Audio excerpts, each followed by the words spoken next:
So I'm going to talk tonight a little bit about the experience we have so far with doing esketamine treatment in our outpatient clinics at UNM, and do this more from the perspective of the patient experience, kind of what it's like, what's involved in doing this treatment, and how you can think about it in the place of kind of in the broader scope of treatments for depression. To start with disclosures, I don't have any disclosures to report. I will note that, Janssen Pharmaceuticals is the company that developed this particular medication, and they have been of some logistical assistance at times, getting us set up with how to administer this treatment in the clinic, but they don't provide any incentives or compensation to any of our staff. And a little bit about me. I am a psychiatrist at UNM. I'm an assistant professor there. I'm board certified in general adult psychiatry. And my work really focuses on mood disorders, depression, bipolar, anxiety, and trauma disorders. And I do kind of a mix of clinical and education work. So I teach our residents that are in training didactics and supervise a lot of their clinical work with patients. My work includes components of psychopharmacology and sometimes very, very aggressive psychopharmacology for treatment-resistant depression, psychodynamic psychotherapy, this esketamine treatment, obviously, which we're going to be talking about today, as well as electroconvulsive therapy, or ECT. So esketamine is only part of a much broader picture of what I do to try and help patients with mood disorders. So let's talk a little bit about what this esketamine thing is. It's been in the news, so I assume a lot of you have heard of it, if not all of you. It did get FDA approval as a nasal spray treatment for treatment-resistant depression that is administered in a special way only at a doctor's office. This first approval happened a couple of years ago now in spring of 2019. I believe we started working with it by fall of 2019, if memory serves. They did receive a second FDA indication, not only for treatment-resistant depression, but for episodes including acute suicidal ideation or behavior. This would make you think you could get it in the emergency department or something. At least in our setting, I haven't found a way that that's practical or feasible to do yet, but we have had patients that haven't had to be in the hospital, for example. They're not quite that sick, but they're getting rather suicidal. And in some of those patients, esketamine has proved to be a pretty valuable intervention to reduce the suicidality, if not improve depression. Now, that's not to say this wasn't without controversy. This is a new medication that went through the approval process relatively quickly, and a lot of people had reservations about it. A couple articles here, one in particular by Dr. Alan Schatzberg, who's a pretty prominent psychiatrist in the American Journal of Psychiatry, writing about some of his reservations. But we can talk about that a little bit later when we talk about kind of adverse effects and potentially come back to it. Wanted to throw that out there. Not all news about esketamine is glowing rave reviews. Well, let's start by just defining a little bit more what we're talking about. First of all, this is for treatment-resistant depression. So what is treatment-resistant depression? Basically, it's a long episode in which someone meets criteria for a major depressive episode, which I won't go into here, but many of you are probably familiar with it. And this episode needs to have failed some medication trials. Now, the definitions for how many medication trials are all over the board, but probably the most common definition is at least 2 medication trials of adequate dose and duration. Now, that begs the question, what is adequate dose? That will vary with medication, but for example, it might be considered 40 milligrams of Prozac or fluoxetine. What is adequate duration? Usually considered to be somewhere around 6 weeks at that adequate dose. So those are some of the prerequisites that psychiatrists look at when they evaluate someone's medication trial history. There's some of the same requirements that insurance companies look at when they decide, okay, do you qualify for this new expensive treatment? Now, in practice, what we consider treatment resistant is usually more than 2 medication trials. And for insurance purposes, what I wrote down here is they often require many med trials. It really, at this point, varies widely depending on which insurance company you're dealing with. Some of them being more permissive and saying, okay, you've tried 3 or 4 medications, we'll approve the esketamine. But I have run into one company that required not only 3 medications from all of the routine safe antidepressants we use, but at least 3 different trials of MAO inhibitors. And if you're not familiar with them, they're a little bit older and probably more powerful antidepressant that requires you to modify your diet so you don't run into dangerous interactions. But it's a medication that a lot of people aren't very comfortable managing with. It's not prescribed as often these days, though it is a useful tool for some of us. What is this esketamine stuff? Or the brand name that I will sometimes throw out there is Spravato. That's what Janssen markets this as. A little bit of background, ketamine, rather than esketamine, is an old medication developed in the 1970s. It's an anesthetic medication used for surgical procedures in veterinary medicine. It was used by like army medics. Sometimes it's still used for kids. Emergency doctors like to use it a lot, but it's used for kind of pain relief and sedation to put someone partially to sleep for some sort of short procedure. And it's also gotten out as a street drug that can be abused. So when people use this on the street, they're going for some kind of high that involves these mild dissociative experiences, which we'll talk about a little bit later. But if it's used at too high a dose, it can escalate to somebody feeling totally disconnected from their body and what people call stuck in a K-hole, where they're sort of distant from the world and can see through this little tiny hole and can't do anything or interact. And most people describe it as a rather frightening experience. It certainly doesn't sound fun to me. Generic ketamine, this old medication, which is cheap, has been used in psychiatry as an off-label treatment in various places. If any of you are familiar with the VA, they've actually used it there for a while now for treatment-resistant depression. And they give it in an IV, so they stick a needle in your vein and administer the medication through a bag where they can really carefully control the dosing. But this is not an FDA-approved treatment. It's off-label for depression. Even though ketamine is old, it's not described as being used for depression. Now, Janssen saw an opportunity here, and they developed esketamine, which is what we call an S enantiomer, and it was designed to be delivered via intranasal spray. Just a brief moment of nerdy talk about what this enantiomer means.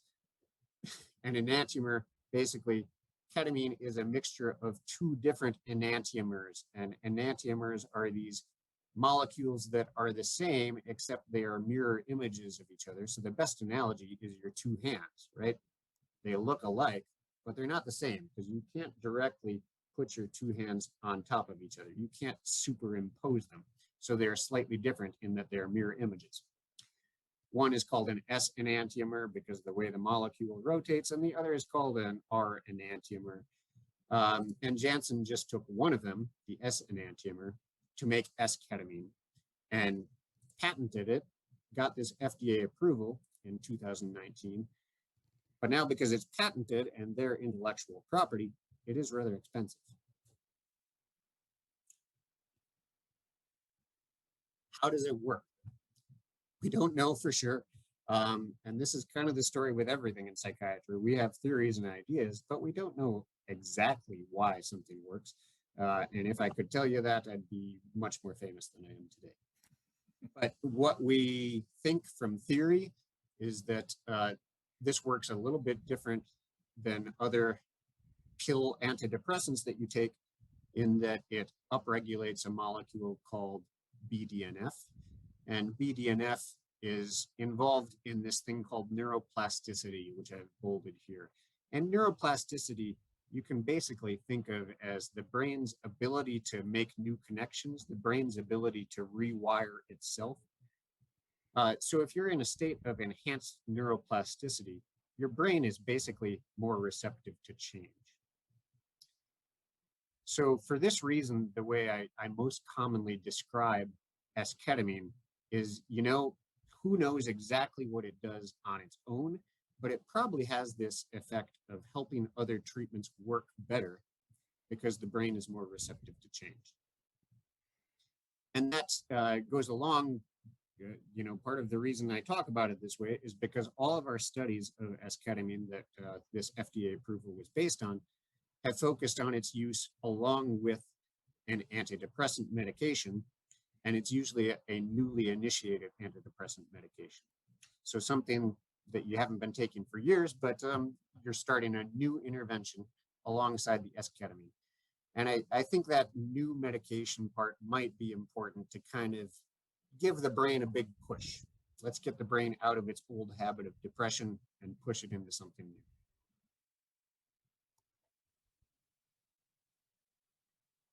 Now, what is it not? When I do these evaluations, I think all this hype, which Jansen is probably very happy about, leads to people with a lot of misunderstanding about what it is. It does not seem to be a miracle cure for depression. Just to put it in perspective, if I were to guess at response rates, I don't have good hard data at this, but our experience has been that roughly 2 out of 10 patients that I treat may not respond at all. Roughly 2 out of 10 patients that I treat actually achieve full remission. They get completely out of their depressive episode. But I always think of these patients as at risk for relapse or recurrence. 6 out of 10 patients that I treat, so I would say the bigger majority, have some response, some improvement with the medication, with the esketamine, but don't make it to full remission. They're only partway there. So that's where the struggle is, to try and figure out how to get people the rest of the way there. And that's a big part of the struggle in psychiatry in general, is getting you all the way to full remission. So along those same lines, I encourage people not to think of this as a substitute for standard psychiatric treatments. Most patients with treatment-resistant depression will require long-term antidepressant treatment. Oftentimes, it's lifetime treatment. If not to, and even if they achieve full remission, it's probably lifetime treatment with something to help them not have a new episode. And this medication in general, I always encourage to be used along with an antidepressant medication and with psychotherapy. Because like I said in the previous slide, it's probably helping those things work better more than it is working on its own.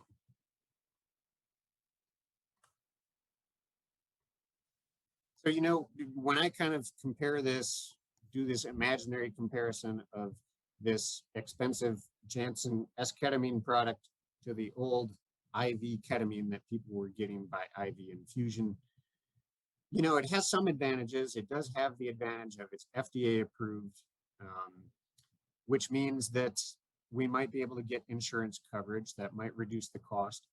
It certainly means that it's easier for a lot of logistic and financial reasons for us to offer it in a complicated hospital setting like UNM. It does have the advantage as a patient that you don't have to get stuck with a needle. That's kind of nice. You don't need IV access. And because of the insurance coverage, it may be less expensive. If any of you happen to have researched IV ketamine in the community, it's out there, you can get it, but most places can't get insurance coverage, so they have to charge you out of pocket, and that might range anywhere from $300 to $700 per treatment. I'm just guessing here. On the other hand, disadvantages of this esketamine, we don't have a tremendous amount of long-term data on how well this is going to keep working in the future if people are, for example, on maintenance treatment. We also don't have a lot of long-term data on how safe is it to do this for a long time, if that's what patients need to keep them well. My impression is that this esketamine treatment compared with IV ketamine may be less powerful. So that is a disadvantage there. And it still requires a significant time commitment. You have to be in the office, as we'll talk about in a moment. It has the complications of this REMS safety monitoring program that we'll talk about a little bit more here as well. And, you know, despite insurance coverage, insurance can cover something, but still leave you with a rather large out-of-pocket copay in some instances. And this is varied really widely from one insurance plan to another. Some of my patients have been able to get that copay down to $10, and other patients have paid like $400 and upwards for each treatment. So this is a really wide range of out-of-pocket expense depending on how insurance handles the treatment.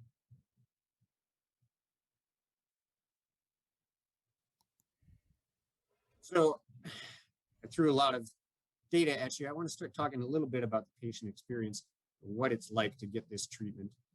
We'll talk about just kind of the nuts and bolts of what it's like to come in the clinic and how things work.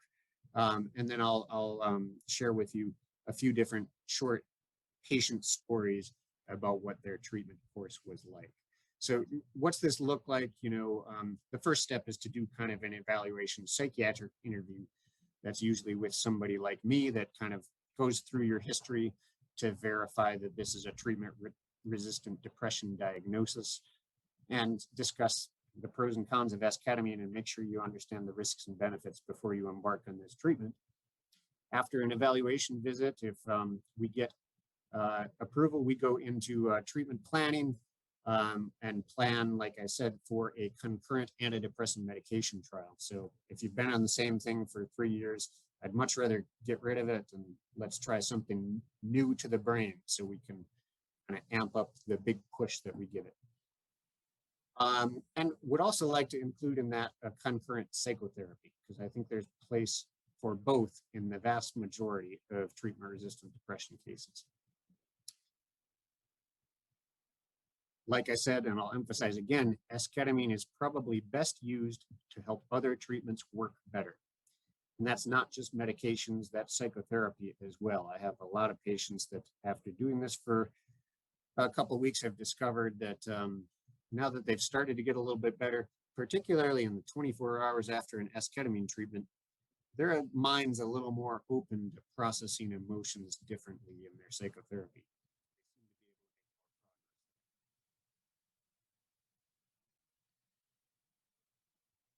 Once we've got a treatment plan going forward, the logistics of treatment look like have this extra layer of safety because there's this REMS program. REMS, if I recall, stands for Risk Evaluation and Mitigation System.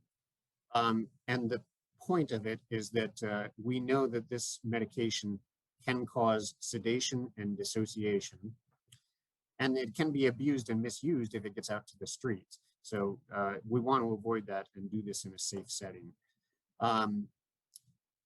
The REMS requires the patient and the healthcare setting and the pharmacy and the provider, that's me, to all be registered with the REMS program, signing documents that say that they agree with all these criteria.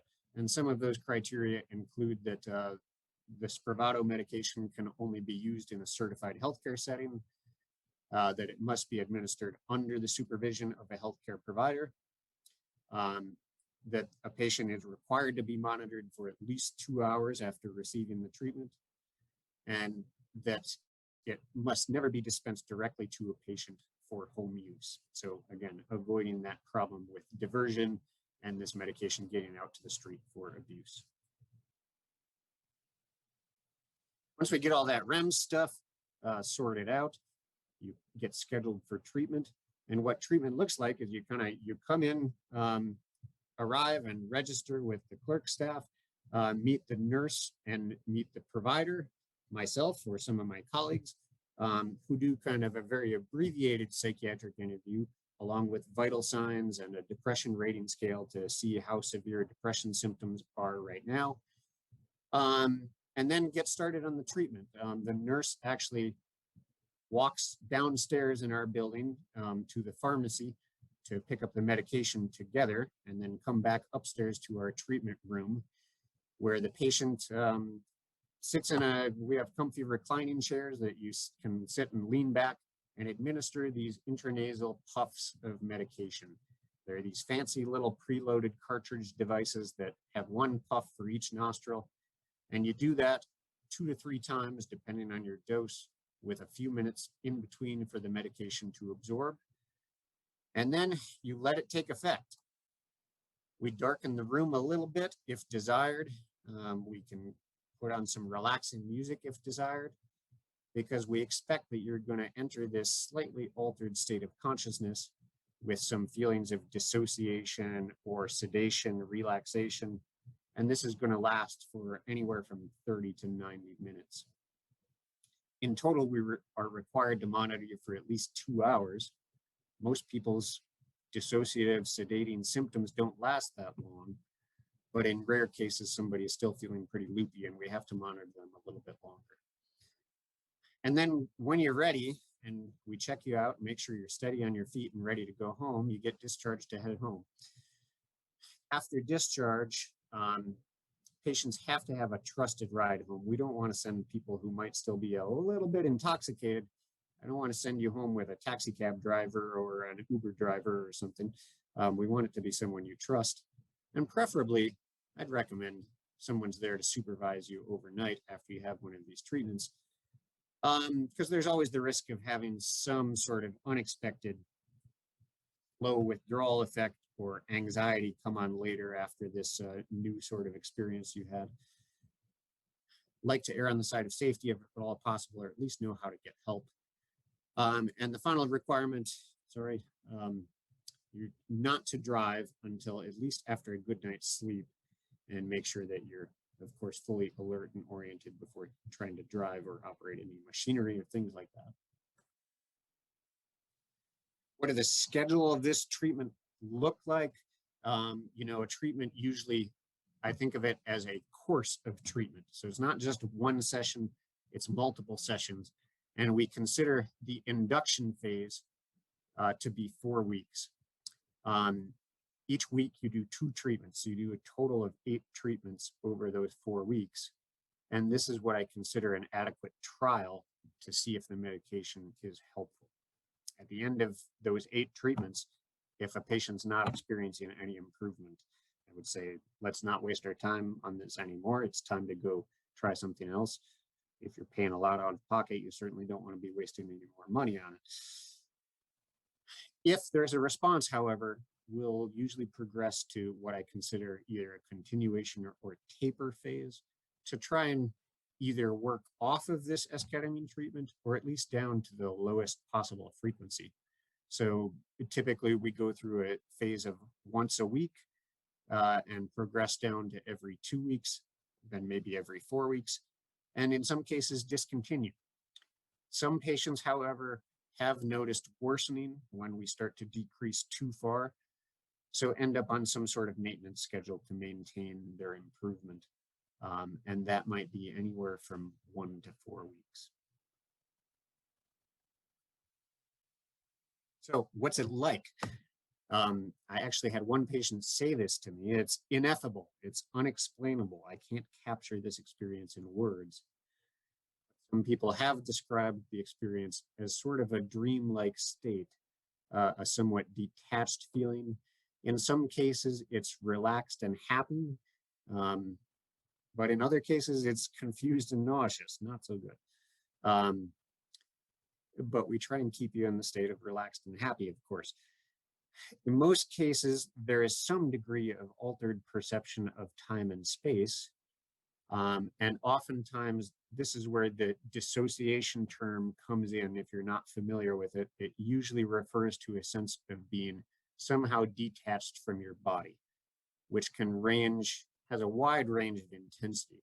Sometimes it's just a mild feeling of derealization, like these don't feel like my hands. This is weird. Other people have told me my head feels like it's falling off my body.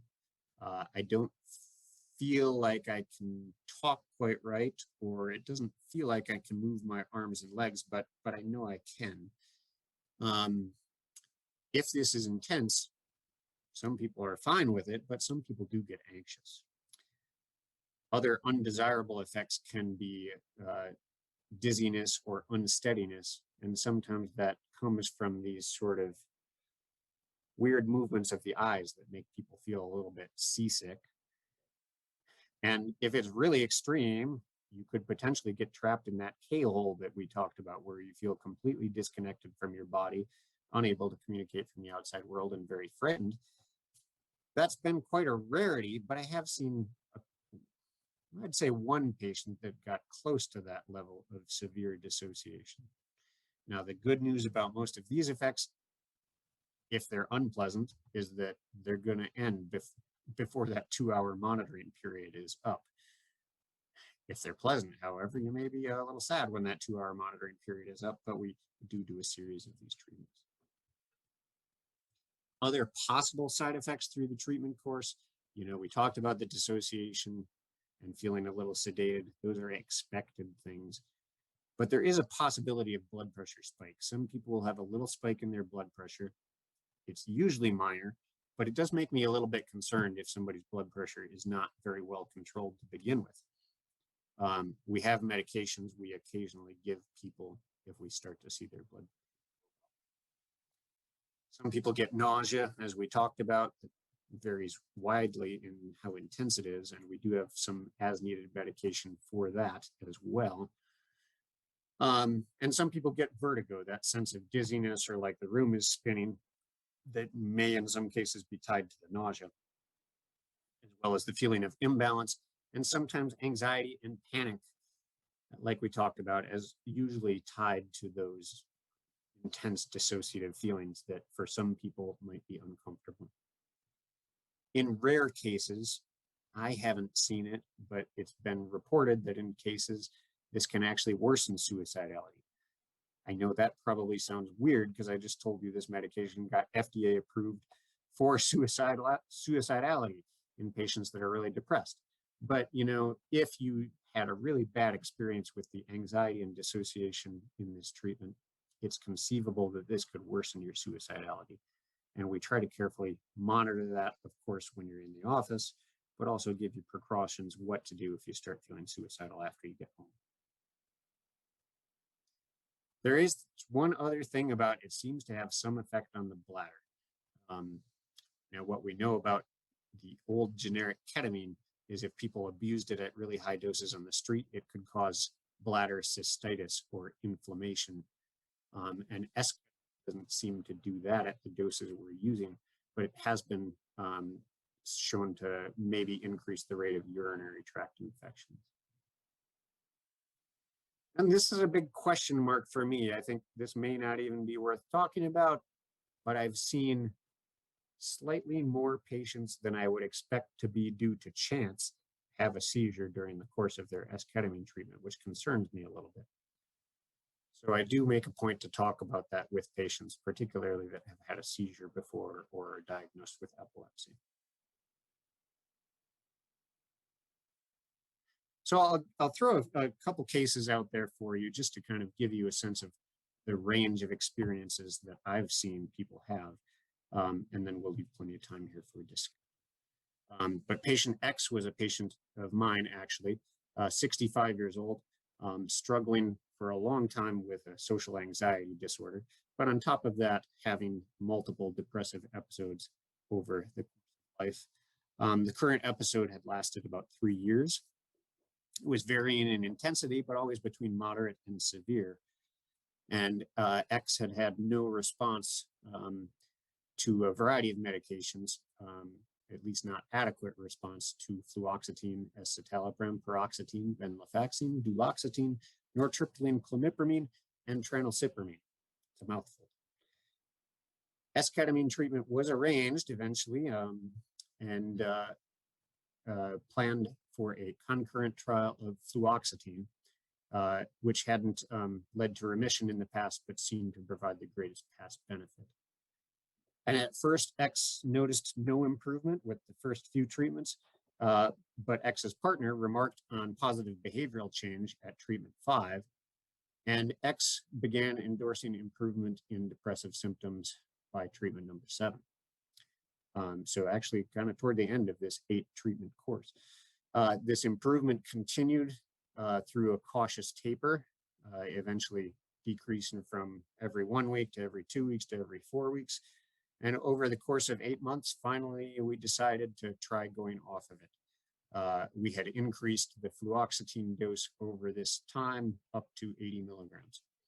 After stopping the esketamine, X has remained in full remission for about 18 months and is very happy with the improvement. Fluoxetine 80 milligrams has been continued ever since. So that's a good story about somebody achieving full remission. Patient Y had a different experience. Patient Y, being 40 years old, had a traumatic childhood and a long-standing history of struggles with self-esteem and chronic depression.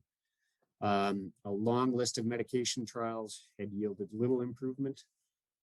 Y had difficulties with insurance coverage and ended up with this high copay problem, but ultimately opted to try esketamine anyways, when in a period where depression got worse and came along with some worsening suicidal ideation. Y's treatment number 1 was really powerful, but also very helpful. Y kind of sat there and described to me, I feel like my ego is dying, but also mentioned a change in attitude, being able to treat myself with more kindness, and their suicidality improved dramatically in just the first 2 hours after treatment number 1. The second treatment with esketamine, however, was more intense. Y felt unable to move their body, asked me, am I dying? And as the medication wore off, experienced some vivid memories of really demeaning childhood experiences and felt really anxious. So Y ultimately chose to discontinue the esketamine, and that brief improvement in suicidality was not sustained, and Y continues to struggle with depression and kind of varying intensity of suicidal thinking, is continuing in aggressive medication management and psychotherapy interventions. So I would call Y a non-responder. Patient Z perhaps is similar to the majority of my patients.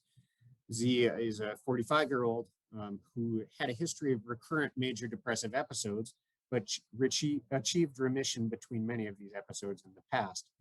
But the current episode was severe and prolonged, and had not responded to numerous medication trials of adequate dose and duration that were orchestrated by Z's outside psychiatric provider. At the time of my initial evaluation, Z was struggling with some really intense feelings of guilt, was no longer working and not functioning well as a parent any longer. Z's initial treatments produced, side effects that were actually fairly mild in terms of the dissociation and the sedation. Only had some kind of mild derealization, but Z described really pronounced vertigo, that seasickness feeling, and that came along with nausea and vomiting. We used numerous medications and ultimately, I believe, used a scopolamine patch to tackle the nausea problem, which is still mild but tolerable during Z's treatments. And Z was eventually able to increase from low to high dose esketamine. And over time, Z has experienced gradual reduction in the depressive symptoms.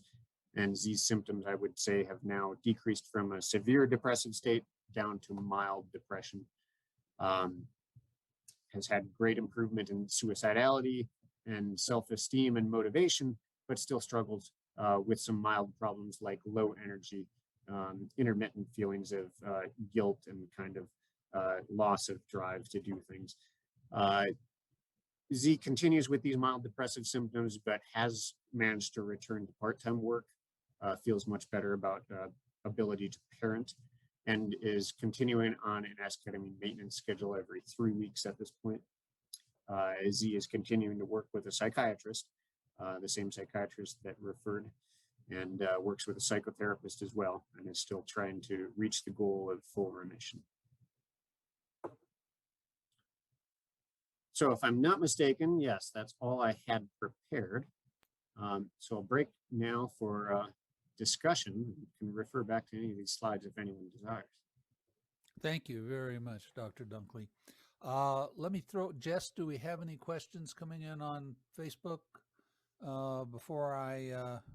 No, you can go ahead. All right. Well, let me start with one or two because, well, I find this absolutely fascinating. One of the questions that occurred to me is most of these depression patients are in psychotherapy. And I wondered, does the psychotherapy change or shift as they go into esketamine treatment? Do the psychotherapists find they need to do something different or more? And how does that work out? Yeah, that's a good question. And admittedly, we're probably not doing this as well as I would like. What would be ideal is to sort of come towards esketamine with some sort of pre-planning in the psychotherapy. So, I know we've been working together for 3 years or whatever it is, but you're going to do this esketamine treatment. We should do a little review. Let's talk about what themes you've been struggling with and what are maybe some of the points you've been stuck on. What do you want this ketamine intervention to help with? What can you go into those treatments and reflect on? Excellent. Excellent. Yeah. Another question was, I'm fascinated by something that promotes neuroplasticity, because in some sense, a lot of mental illness diagnosis appear to me to be the brain caught in a pattern that it can't get out of. And neuroplasticity opens the door that the person may be able to shift the way their brain is working, which is what Dr. Quinn talked about. The magnetic stimulation in some sense seemed to help patients shift their thinking. Are there other applications of esketamine that would fit to other mental illness conditions where this neuroplasticity might accentuate some other mental health medication? Yeah, that's a good question. I should start by saying one thing I probably didn't explain very well is that treatment-resistant depression is sort of a diagnosis, but it's not a definitive diagnosis, meaning that you could have underlying unipolar depression or a bipolar type 1 or type 2 with treatment-resistant depression. So it's not exclusive to unipolar major depressive episode at this point. Although some insurance companies will try to argue otherwise, but that's another discussion. But you do raise a good question. How many other things is this useful for? And I think there is potential there. For example, I treat some patients with comorbid major depressive episodes and borderline personality disorder. Now those two are probably inextricably linked. And if they can make some progress on the symptoms and long-term struggles of borderline personality disorder, they're much more likely to reach a full sustained remission of depression. And I do think we've seen some of these patients be able to make, I've had a few of them now down to a maintenance treatment schedule with esketamine at this point. And they try to do their psychotherapy shortly after their ketamine treatments. And at least a few of them feel that they have started to make some new breakthroughs in their psychotherapy for borderline personality disorder now that the esketamine is on board. Excellent, excellent. Let me throw a different question at you. A lot of people with different mental illness diagnoses also struggle with addiction. And how do you consider patients that are struggling with addictions when you look at this esketamine treatment? Are they excluded or are they managed differently? Yes, at this point, it's not an absolute contraindication, but it is a relative exclusion. And my usual approach is to insist on achieving a period of sobriety. And this is kind of in line with what most insurance are requiring anyways. So generally we'll say, if you can, most of the patients that are coming to me for this evaluation are either just trying to or have just gotten sober, and will decide, okay, we want to see a sustained 6 months of sobriety. And if we can get there, then we'll get the esketamine treatment started. Excellent. When Dr. Quinn talked about magnetic brain stimulation, he talked about it being active in one particular part of the brain, and they did functional magnetic resonance studies to look at the changes in that part of the brain. Is there any particular part of the brain that responds more to the esketamine treatment, and have people studied it? That's a great question. And to my knowledge, I don't know of anyone that has done a neuroimaging study along with esketamine. I would love to do it. It would be awesome. I can guess about some areas of the brain that might show change if you compare before and after treatment, but I'd only be guessing. Okay. And my last question before I see if we've picked up any others is, if somebody who's listening thinks this treatment might be something that would help them, how would they go about accessing it? Would they do it through their professional? Would they contact somebody? How does that work? Yeah, they should ask their psychiatric provider for a referral.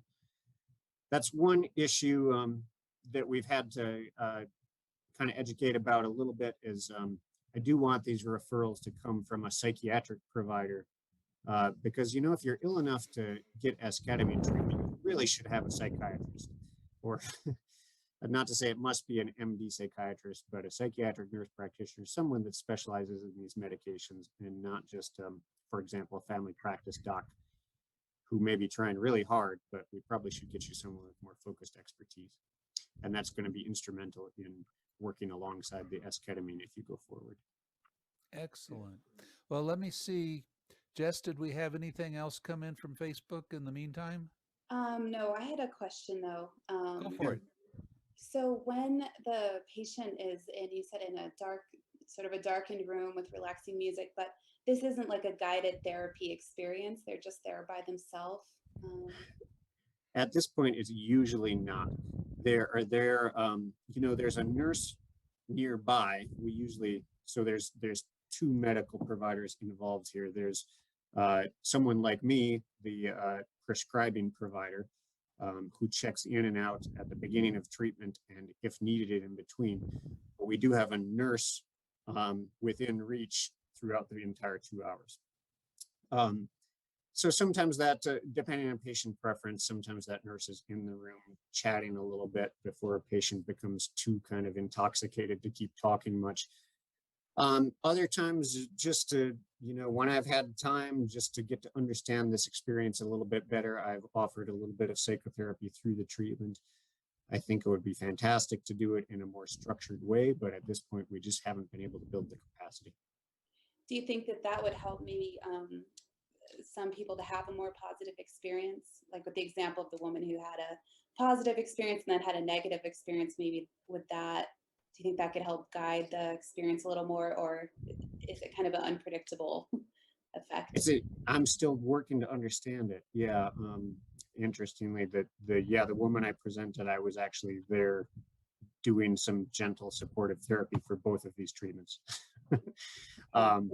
So I didn't feel like I could really steer the ship once it got to a certain point. And some patients do seem really receptive to some sort of talk therapy through the treatment. Other patients are just like, no, leave me alone. I just want to reflect. I want to relax and get through this 2 hours. Whatever their preference, what I really discourage patients from doing is sitting there and either taking a nap, which might shut down some of this reflective stuff that could be therapeutic, or playing on their smartphone the whole time. Yeah. Because I've also seen that make a lot of patients sick due to the vertigo thing. Thank you. Let me ask a follow-on question, Yeah. and just a clarification, and that is that if you look at ecstasy treatment for PTSD, that's a situation where the drug is given with the intention to promote a better psychoanalysis session. Yeah. And this, what you're talking about, is much more of a medical intervention as opposed to accentuating a psychotherapy session. Yeah, it's been marketed and framed more as a purely biological intervention. Yeah. However, IV ketamine providers, for example, they run the gamut. There are some that purely give this IV treatment as a medical intervention, and there are some that, like you're saying, do extensive guided psychotherapy under the influence of ketamine.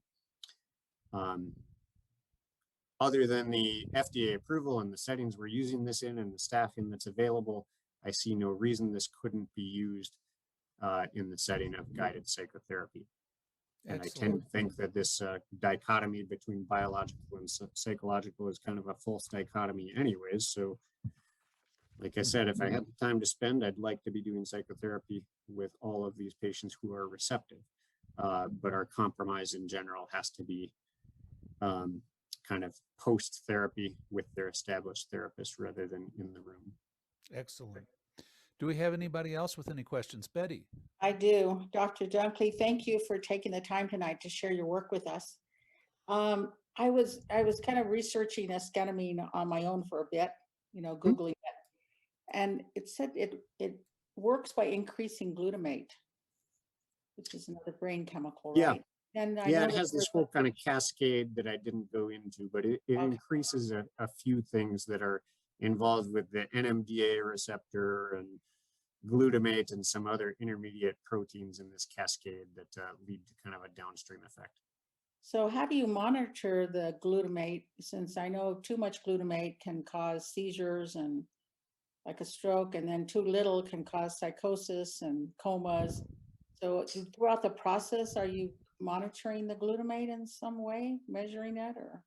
No, only with clinical response. And you raise a good point. Is this spike in blood pressure that we sometimes see, does that reflect an increase in glutamate? I don't know. The body's, I think anything that we've learned in the past 20 years of medicine is that our initial hopes that we could understand things one receptor at a time have largely been dashed because the body's much more complicated than that. So I suspect that whatever's happening with glutamate, there's also a lot of things in response that are pushing back against it. So it sounds like there's a lot of risks to this treatment. So is this something that somebody would only undertake if it was like the last thing that the only thing they haven't tried for depression? Well, nothing is, everything's relative. I would say I certainly encourage people to not to appreciate those risks and not rush into this too soon. If there are alternatives they haven't explored, that may be good to explore first, because this treatment is not devoid of risks. And maybe more importantly, it's not devoid of inconvenience. This is a lot of time to spend coming into the office. For some people, it's a lot of money. There's a lot of drawbacks to it. But if it is the right time in your treatment course, these aren't risks that necessarily make me steer people away from they're still low risk, but they're present. Okay, thank you. Excellent. Yeah, Cam. Thanks, Tom. So Dr. Dunkley, thank you so much for the presentation. I learned a lot and it seems very down to earth, which I appreciate since I've heard such a variety of reviews of esketamine. So my question is the comparison between ECT and esketamine treatment. Are there patients who, before esketamine would have gone to ECT, which are now, being diverted? Or are there patients that, find one's effective and the other isn't? And it's just the way it is for some people. Thanks. Yeah, fantastic question. I certainly, ECT is still our gold standard as far as most powerful treatment in psychiatry. I don't think esketamine supplants that in any way. How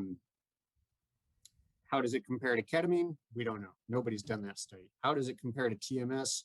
We don't know. Nobody's done that study either. But how does it compare to ECT? I'm pretty confident it's not up there with the response rate of ECT, but it is a little more convenient for a lot of people. You don't have to come in for a full surgical suite procedure. You don't have to undergo full anesthesia. So for that reason, so far in our treatment algorithm, a lot of patients have preferred to start with esketamine, and hey, if that doesn't work, maybe I'll consider ECT. That's probably been the more common scenario that we've been dealing with. And I think a few, not a ton of patients, but we probably have averted a couple cases from needing ECT. Going the other direction, patients that have not responded to ECT, I don't think that I have rescued any of those patients with esketamine yet, although we have rescued some of those patients with other medical interventions. So more reason that I believe that ECT is probably still the more powerful of the treatments, but esketamine may be a kind of a step if for those that are ECT hesitant. Great, thank you, that helps. Excellent. Any more questions? Dr. Dunkley, thank you very much. That was an outstanding presentation. I appreciate the clarity, and thank you for answering our questions. It's a really, really great talk,